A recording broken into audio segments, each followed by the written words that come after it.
right, let's talk about iterators. We have so many different ways to iterate in JavaScript. That's not the case in every language. Every language has to have a way to iterate.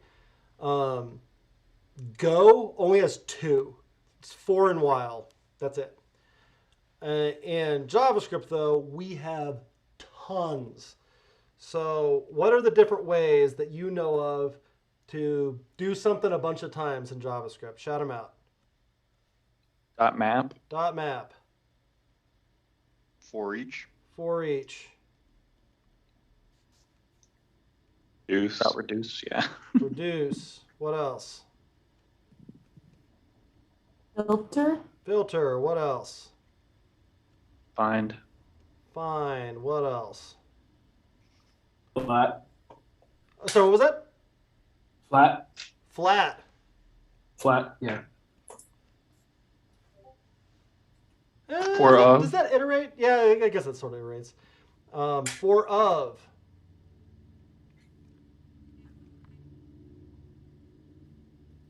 For in. For in. One more. While. Ooh. There's another one. There's for of, there's for in, and for what? For a while. No, just for. Oh, it's not that. There's also just a regular for. Any other ones that you know? This might be a display of ignorance, but is a switch technically a form of iteration? Super good question. No, it sort of looks like that, but it's selection. A switch is an alternative to a lot of ifs and elses. Right. There's a couple more. What about fetch and catch? Fetch and catch are sequence. That's how we control sequence, not iteration. Good guess, though. What else?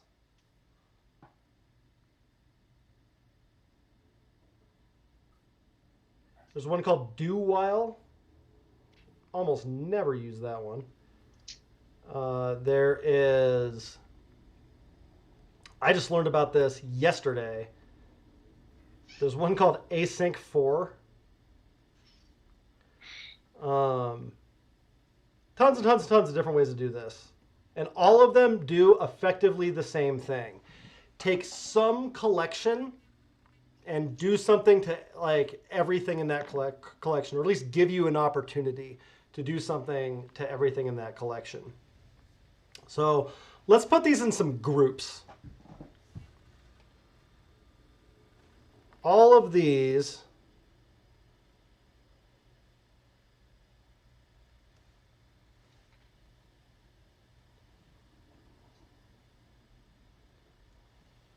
are what we call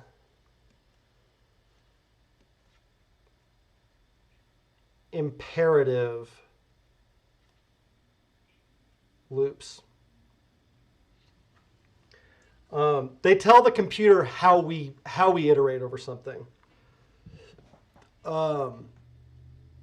Nothing we do in the web apps thing really needs this. It's not to say that like they're never needed. That's not all the way true. We're actually going to spend a lot more time talking about these in the third unit. But for right now, you can kind of set those aside for a little bit. We're just going to put a blanket over those. Everything that we need to do for like web app stuff, we can do with this stuff. And really, these are like competing ways to do this. They solve the exact same problem in super different ways. Actually, now that I'm thinking about it, flat is an iteration. It's really close though, but that's an operation. That's more like sequence stuff. These guys over here are collectively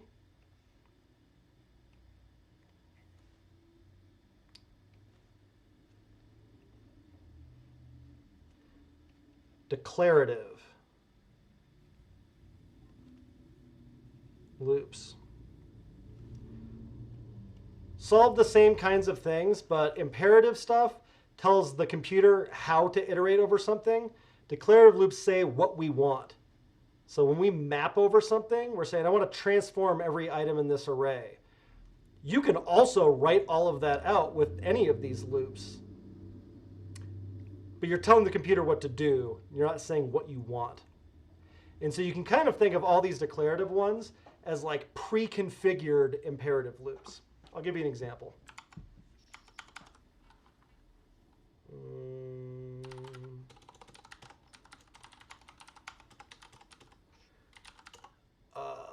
Loops.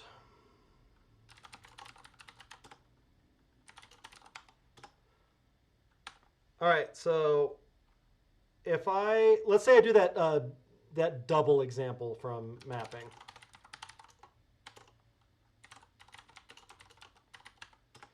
So one way I could double those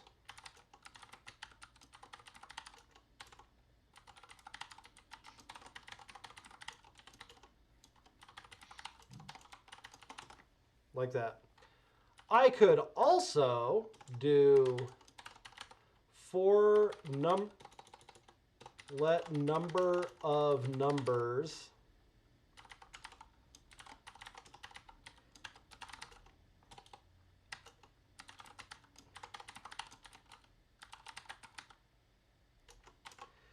keep an array out here, and then do doubled numbers.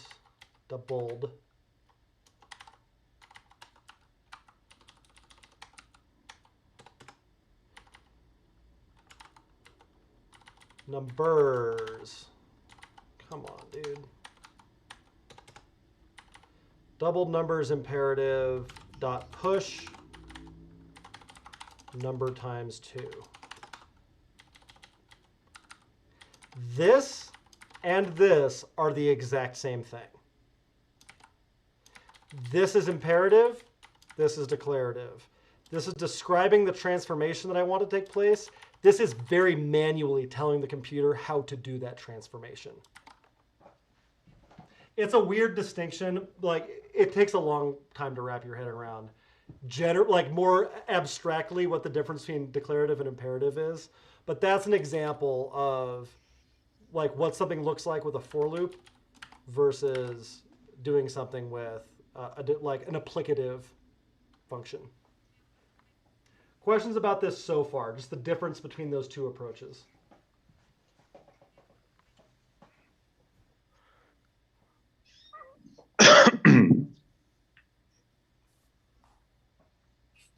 It just seems like the imperative loop is a little bit more fine-tuned for getting the result. And so that's why we'll do it a little bit more in the third unit, because there are things that are way more difficult to do with this. For example, if I wanted to push every other number into this, it's not impossible to do with the applicative functions. A lot easier to do it with these.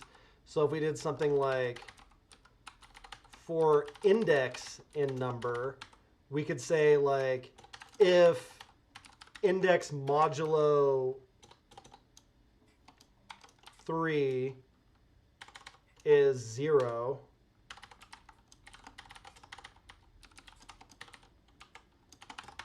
we could do something like that. Now it's only going to push every third number in. That's going to be numbers at index. So yeah, way more fine-tuned. We could do weird stuff with that. A lot easier than we can with this. But we're trying to not do a whole bunch of weird stuff right now. So we're saving the weird stuff for Unit 3. Like bread and butter, like web development work, it's just lots of these.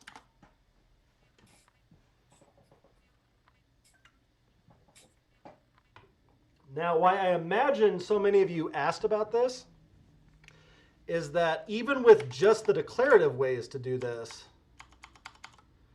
like we can do like some of the same stuff a lot of different ways. For example, if I wanted to double these numbers, I could have also done doubled numbers for each. something like that, and then done numbers dot for each,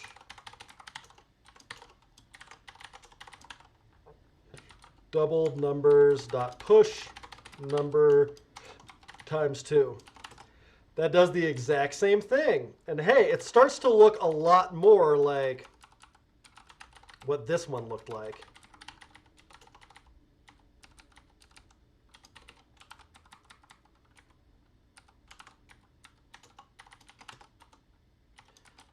That looks an awful lot like that. They're effectively the same thing. This is still imperative. It's just not using that for syntax. We could have also used reduce. Reduce is a Swiss Army knife. There's nothing you can't do with reduce.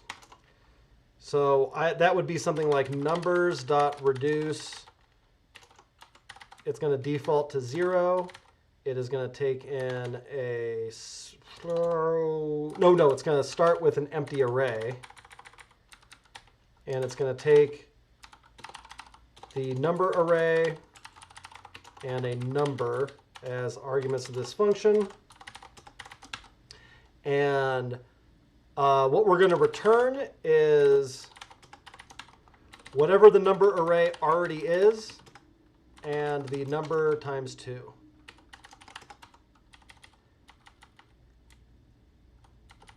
This, and this are all the same thing.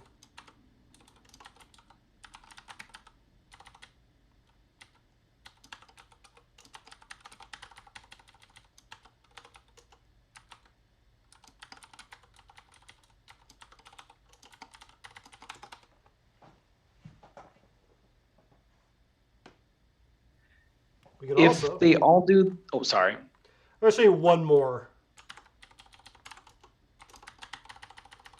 I'll show you the imperative while.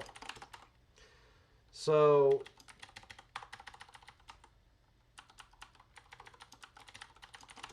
if I did this with a while loop instead, then I would also say like current index equals 0.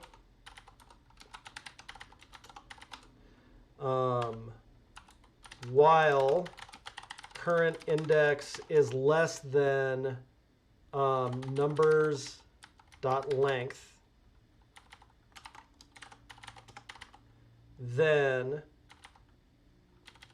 do doubled numbers imperative while push numbers at current index times 2, and then I need to increment that current index.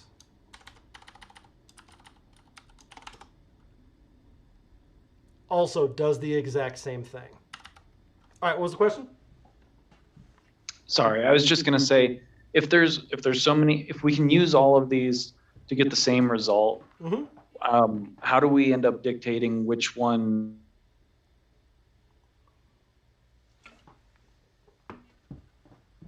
to be mapped, just because it's the shortest and most concise?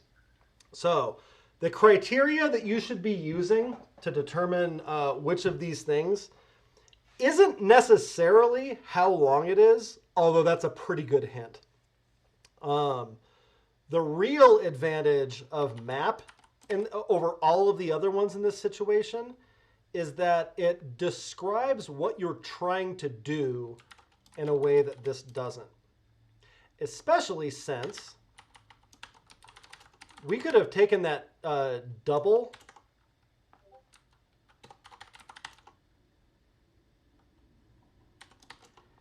and written it as a really tight little function over here. And hey, that's exactly what this is. So now I can test that function independently of this whole array transformation that I'm trying to do. That's advantage 1. And advantage 2 is now this whole thing is a little story. If you know what the word map means in this context, take the numbers, transform each of them by doubling them. I can look at that and know exactly what the code is doing. I wrote this thing 2 minutes ago. I would have to look pretty closely at this to figure out what's actually happening. All right, I start an empty array. I initialize something to 0. While 0 is greater than... Oh, shit. See, it's not even running. I got that sign going the wrong way. Hate imperative programming. While the current index is less than numbers.length, which is 3. So while 0 is less than 3, take that array, push what is in the current index times 2, and then increment that. So that becomes 1. 1 is less than 3. I do it again.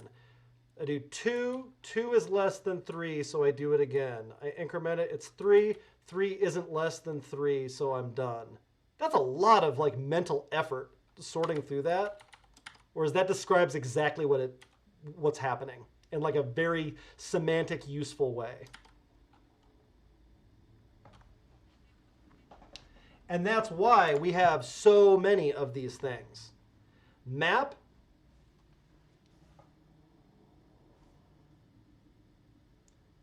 transform. Everything in the array needs to be different. Reduce, you could think of it as like combine. Filter, weed out. Find, locate. And for each, action. Printing something to the screen. Good example of that. So, like, that's what these words mean in programming. Mapping means transforming. For each means, like, taking some kind of action. Reduce means combine. And so when I see these words, I know what's happening because that's what those words mean. Take the numbers, transform each of them by doubling them. Tells me a whole story without getting into the weeds of how it gets done, especially if this double function came in from another file or is tucked away in some utility thing. I just see that and I get what's happening without needing to know the gross details of how it gets done. Because the gross details of how it gets done, they need to get figured out sooner or later. At some level, the code gets translated into this on its way into being beeps and boops. I don't need to see that. I don't need to worry about getting the sign direction wrong. Just let me say what I mean. And so that's why for each is a bad call here. I'm not taking an action on each one of them. The action is putting it into another array. That's what transforming is. This one, I'm not combining the numbers into an array. I'm transforming them. And then the imperative ones, that's the nitty-gritty details. Those are too easy to screw up.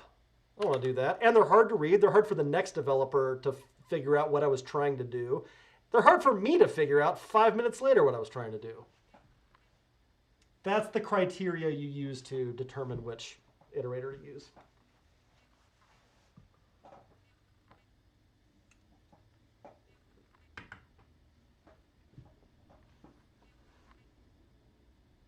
I guess your choice would also depend on whether you wanted an array or an object, correct? Yes. Each have different. Now, so everything that I said, so simple, so straightforward, so eloquently argued. Now, in reality, these transformations are quite complicated. And so, like, if you ultimately need an object, all right, well, I could use reduce for that. That's the only one of these that, like, ends in an object, really, or could end in an object.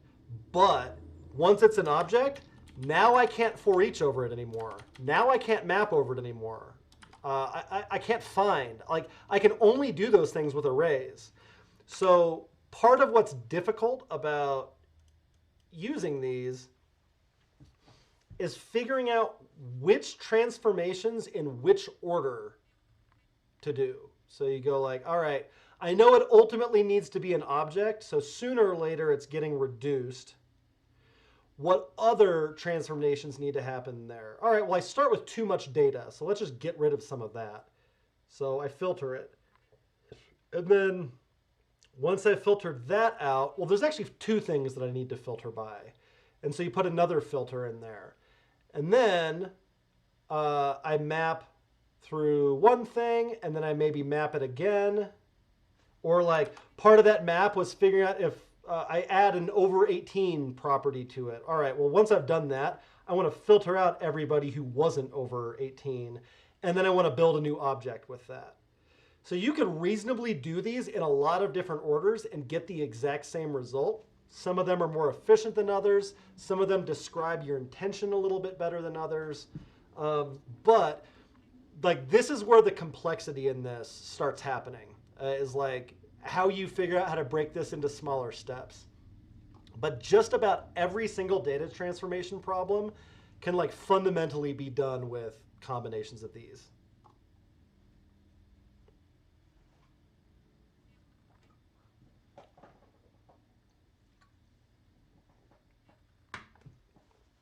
But where I see people go wrong in trying to get good at data transformation is like, okay, I need an object. So I'm trying to start with the end in mind, like Coberly said. And so a reduce is going to be a part of this. Yeah, it totally is. But if this one goes first, well, I can't filter over an object. I can't map over an object. So, well, that can't be the first one.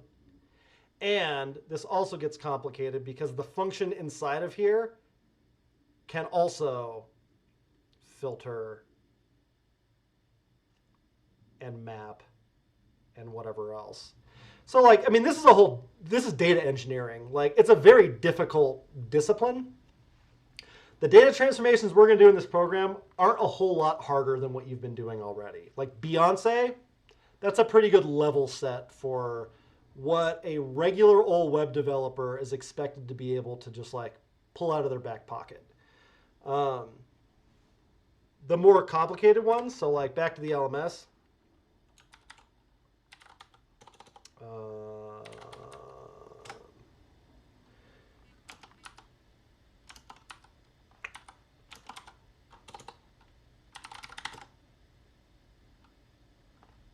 Nope. Like,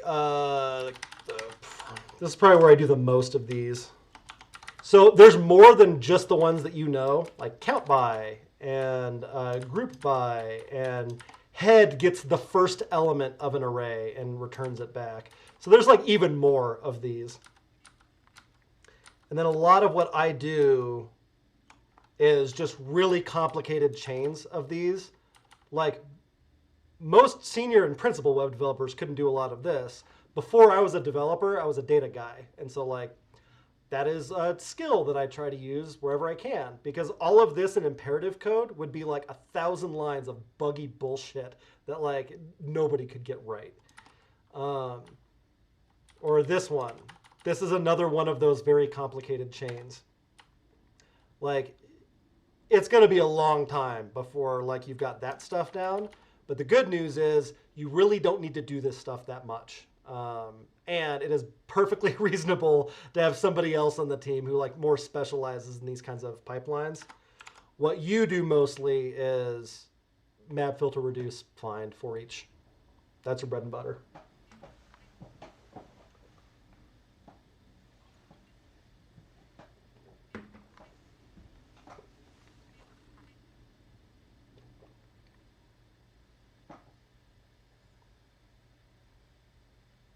More questions about this?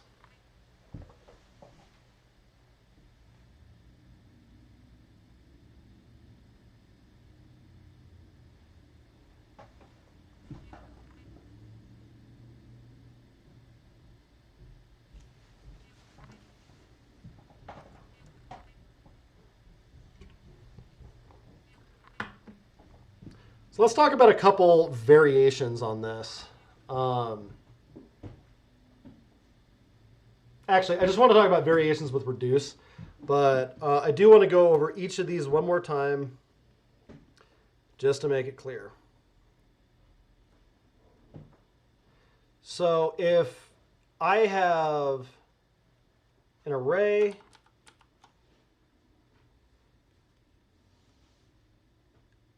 that should ultimately be same count different items. That's map. I have 3 people. I want 3 people with this property added. That's a map. I have 3 people. I have 3. I want to turn that into just these 3 properties that all of them have. For example, I have 3 film objects. I want to turn it into 3 title strings. That's a map. I have 3 films, and I want to add that poster URL to each of those objects. That's a map.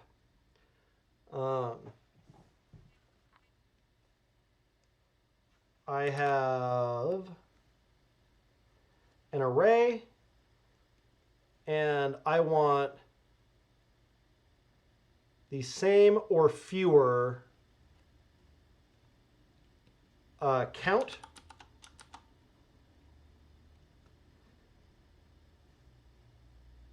Same items. I have 6 films. I want 4 films. I have 1 group of people. I want only the people who are over 18. That's a filter.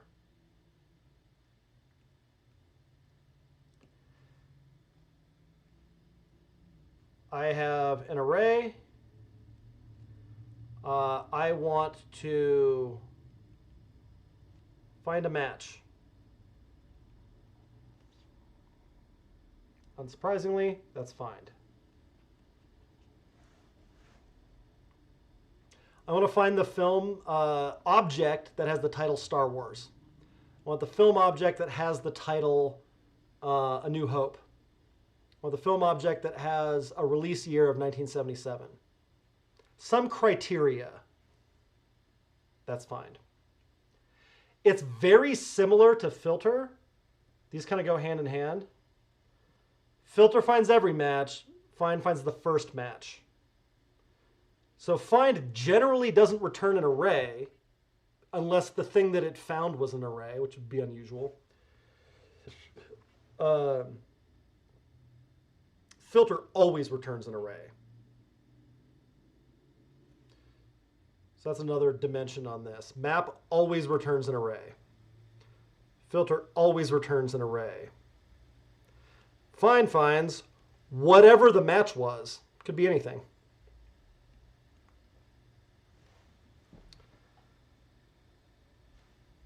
I have an array. I want to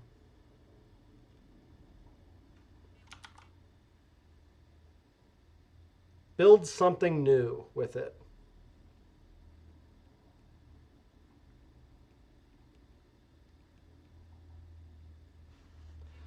That's reduce.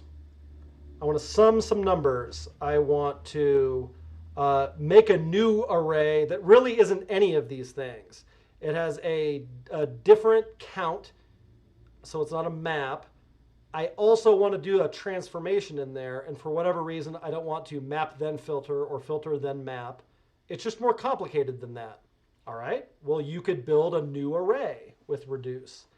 I want to turn an array into an object where the keys are every movie. The keys are like the movie years. So you end up with like a 1977, a 1978, a 1979. And then each of those are going to be an array of every match for those.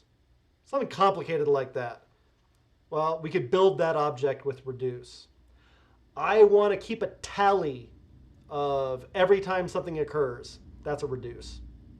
We're building a new object that keeps track of all that stuff. So that's reduce. I have an array. I want to, the technical term is side effect.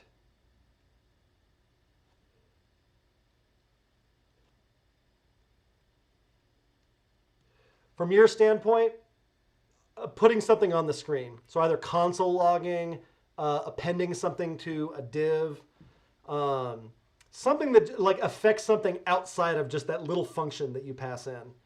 Those are all side effects. That's what for each is for. That's why it doesn't return anything. And you can't chain anything after for each. So you want all of these actions to be like the last thing that you do. That's it. So that could be, reduce could return anything. For each returns nothing. And with just these 5 things, there really isn't a normal data transformation problem that you can't solve.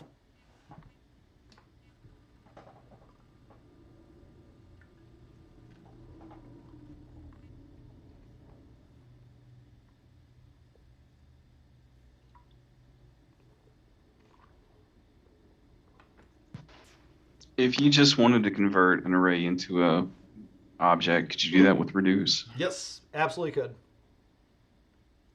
For example,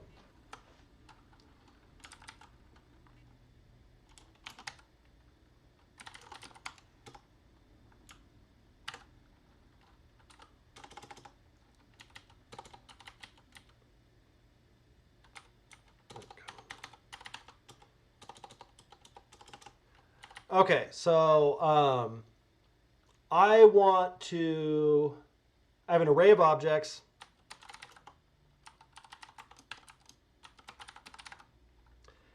Each one of them has an ID and a name.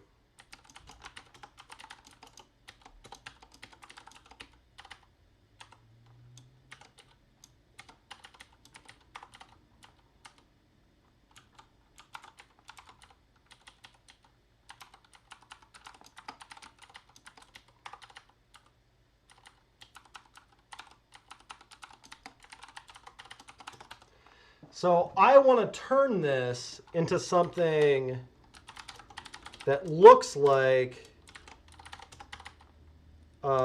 maybe this.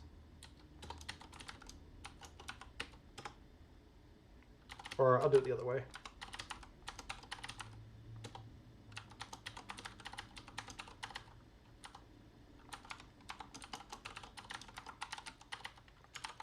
Also, for those of you who are in the getting started session, what do you know? Inputs and outputs. I'm starting with that. I want to get that. That's a data transformation problem. I can't use map, though, because map would end up with an array with the same number of items in it. I don't want to end with an array at all. I want to end up with one thing. So I can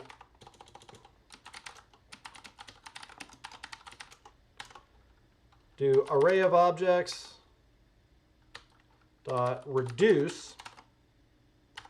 And the first thing you figure out when you're reducing something is what do I start with? That's the second argument to reduce. If you're building an object, start with an empty object. You're building an array, start with an empty array. You're combining a bunch of numbers together, start with 0. You're building a string, start with an empty string. So it's usually like, or you're trying to add something to something you already have. Like, then that goes there. But it's whatever your starting place is for this thing that you're trying to build. But yeah, 80% of the time, that's going to be an empty value for whatever kind of thing you're building. Empty object, empty array, empty string, 0, false, something like that. So then the first argument to reduce is a function. And the thing that the function takes in is some reference to like what this starting thing is. So this will be like the final object. And just like map, filter, everything else, what that particular item is. like that. So I need, and then what gets returned from this function is what the final object is going to be for the next item. So the very first time this runs, the final object is going to be an empty object, and the current item is going to be the Kyle object. And what gets returned out of this needs to be what I want the final object to be when I'm working with the Brad object. So I can say, I want to return whatever the final object already is. So I spread it in there. And I want, let's see where I'm doing it by IDs. The current item dot ID is the current item dot name. And then I end up with that.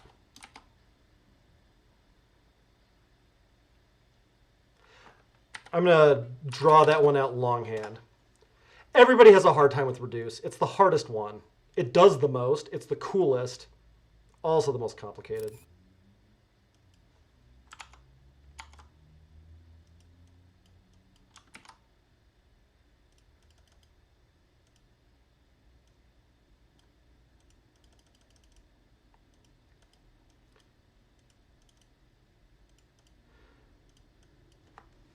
The first time that this runs,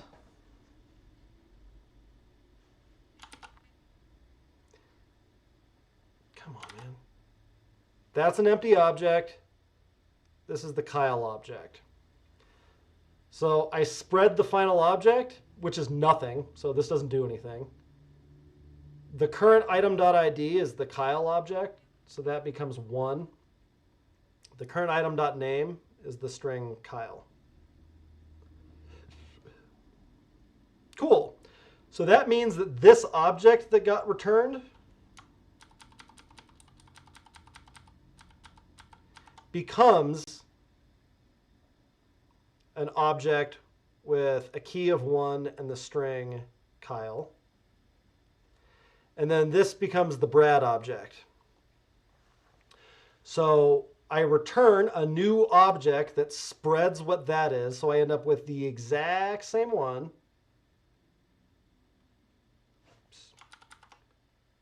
One is Kyle. And then the current item, which is this Brad object, is 2. The Brad object dot name is Brad. Cool. And then, so that gets returned out of this function. So that ends up being the next value of that object. So when this becomes the Sharon object, we spread Kyle and Brad into this new one. We get Sharon's ID, which is 3, and Sharon's name.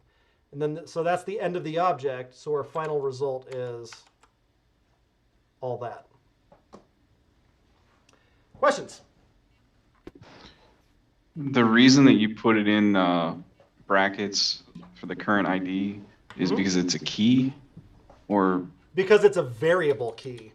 So if I take these brackets off, it's technically not valid syntax. What it's going to try to do is make that the string the current item.id and then set it equal to that. I want the value of whatever the current item.id is. I want it to evaluate that. So the syntax for that is wrapping it in square brackets.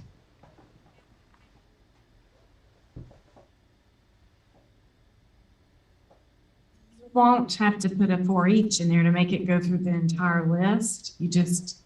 It'll run, like say you had 10 items. Yep. It would still run through the entire. Every one of them. And it's because that's what reduce does. Reduce is going to iterate through every single item in this array.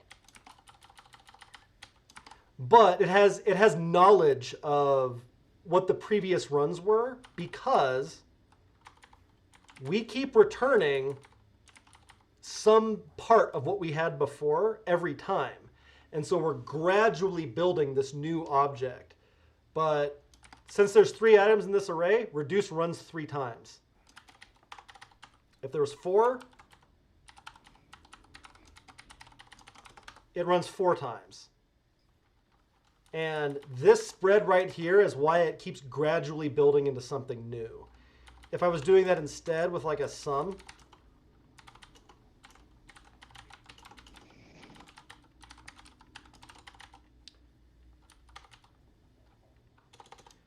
so first thing I need to figure out is what do I start with? Well, how about 0? And that's going to be whatever my current sum, say like the current total and the current number. And if I return whatever the current total is plus the current number,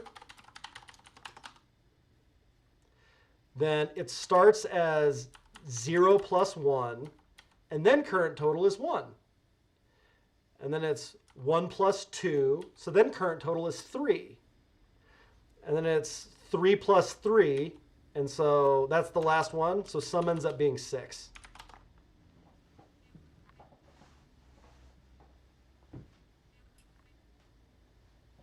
So the current total is like an accumulator of sorts, and then your current number is like whatever, well, yeah, whatever you put in there. And so basically every time it iterates, it just keeps adding to the bag.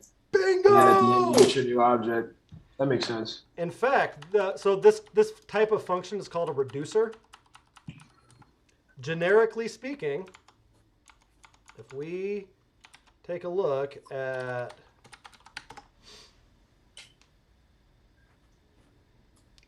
reducer function.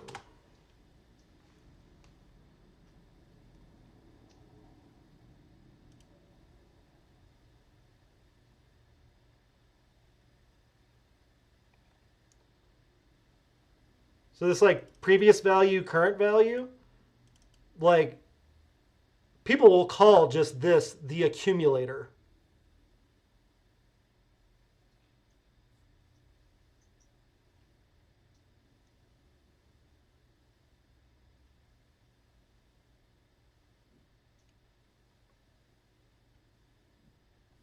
Okay, I've heard accumulator in so many YouTube videos, and that just made so much sense. There you go. So reducing is accumulating. There's even other languages where they don't call it reduce, they call it accumulate or collect.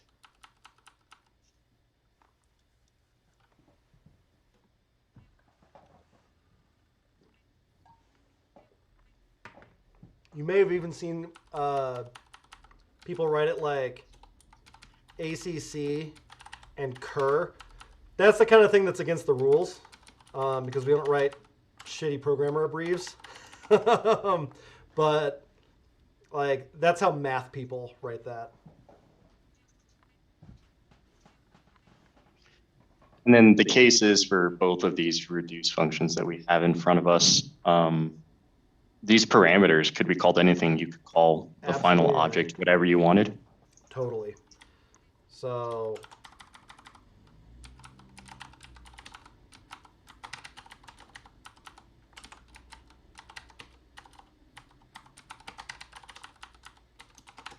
same thing. Just so I'm fully understanding, so when you spread fart, I guess in this case, now, I won't make you I say didn't it. want to say it, but I guess I will. That's what's allowing you to move on to the next object in an array after it's already ran, is the spreading of that final No. object? The thing that lets you move on is return. That I spread the final object, that's what allows it to accumulate. Okay. Because the final So that- object gets bigger every single iteration. Because it keeps adding, because it keeps returning and adding new things. It keeps to the- returning a bigger object every time. Because this thing Okay. gets added to it every iteration.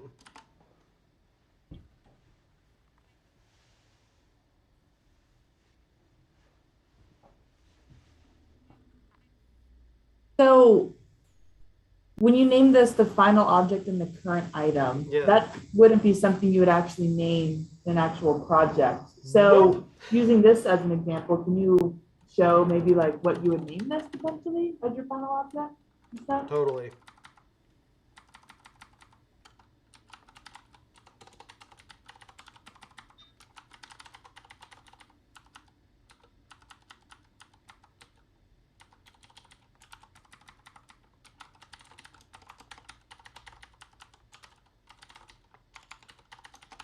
That's what I would actually call it.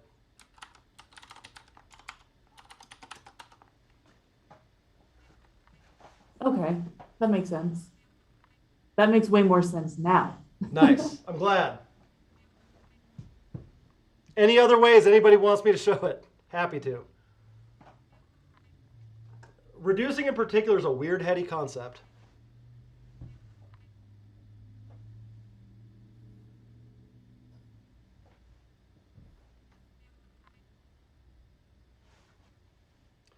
Okay, one more thing I want to give you.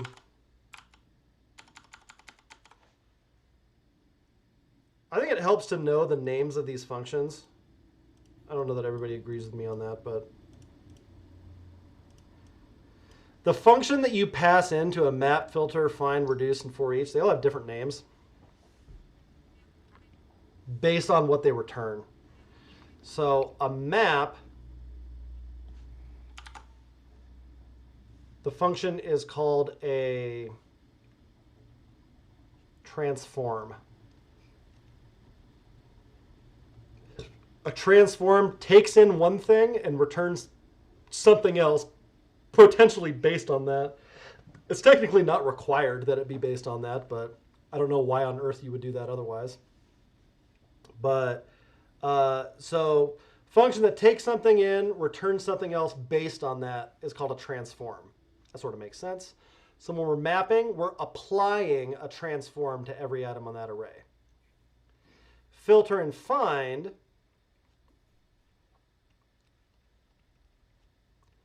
take in a predicate. A predicate takes in an item, any kind, and returns true or false. So in the case of filter, if it returns true, it stays in the array, in the final array. If it returns false, doesn't make it into the final array. In the case of find, takes a predicate, and the very first thing that the predicate returns true for, that's what it evaluates to.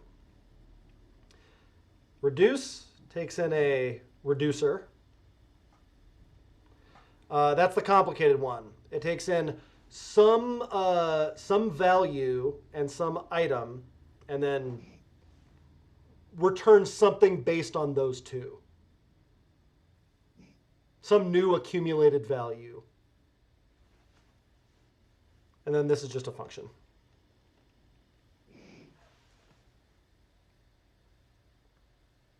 The reason I think it's handy to know these is that like all of those other wacky ones also use these ideas. Oh, and there's another one we haven't talked about. Sort. Sort takes an array and returns same array, different order.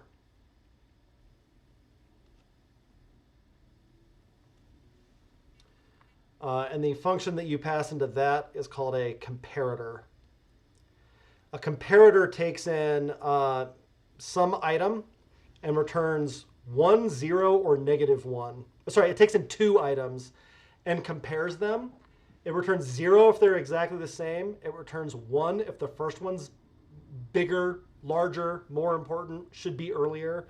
It returns -1 if it's less, if the first one was less important, or should otherwise just be later in the sort. But those are the names of the functions that get passed into these.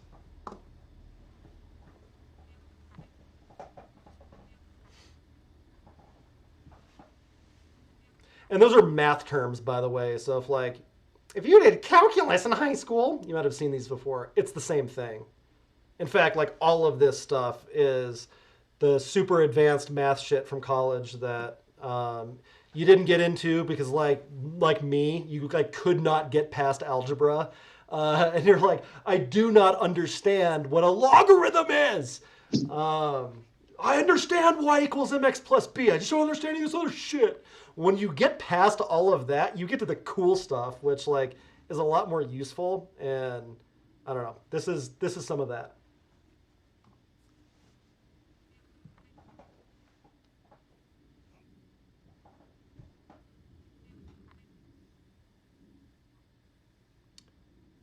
All right.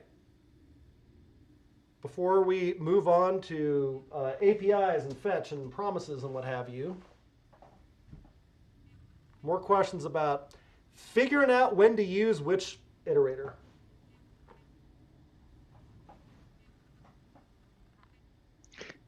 If we're just taking the merit of our last lesson, which is the where to begin, and Yeah. then we're trying to kind of implement what we're learning here, the biggest takeaway is that we should never be starting with reduce, probably. Like if we are starting with reduce, that might not be our best method. Well, like if you have a chain, like reduce would probably be at the end, unless you're building another array. Like I wouldn't say that's a hard and fast rule. Okay. Your for each should probably be at the end because you can't chain anything off of that. But really, like, it is just difficult sometimes to figure out which order to do these in. So in like the how to start thing, you go, all right, I'm going to start here and I need to end here. Which steps can I use to turn this into this? And if it's the data needs to be reformatted, the data needs to be combined, the data needs to be stripped, like all of those are data transformation things. So you go, okay, I need to do a data transformation. So then that IO table thing just gets smaller and smaller and smaller. You go, why is it difficult to get from here to here? You go, well, it's because, or here's a better way to think of it. How could I make it easier? The data that I have over here is difficult. So what if it looked differently? Would it be an easier problem then? Well, it'd be a little easier, I guess. And so you go, all right, IO table again. If this is the input, how do I get to this output? And so that's that's map, filter, reduce, whatever. All right, now I'm here. I still don't know exactly how I'm going to get to this destination. Which one of these things would get me closer? All right, so I do another one. Okay, now I'm starting to see it. All I need to do at this point is take out this one property. So then you do that, and then you get to the result. But the whole art of data transformation is figuring out what order to do these in. That's what the Beyonce thing was all about. And I'll also say Beyonce is like representative difficulty of like what you do most of the time in your career is like that kind of stuff. They're usually not crazy long chains.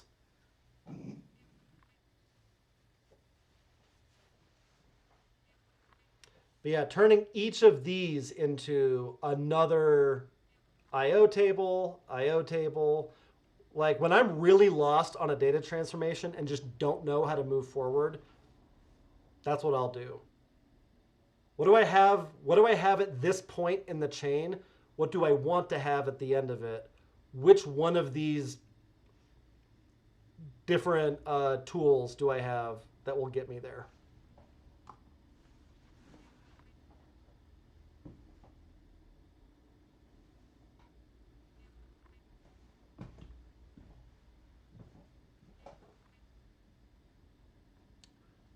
More questions about which iterator to use when.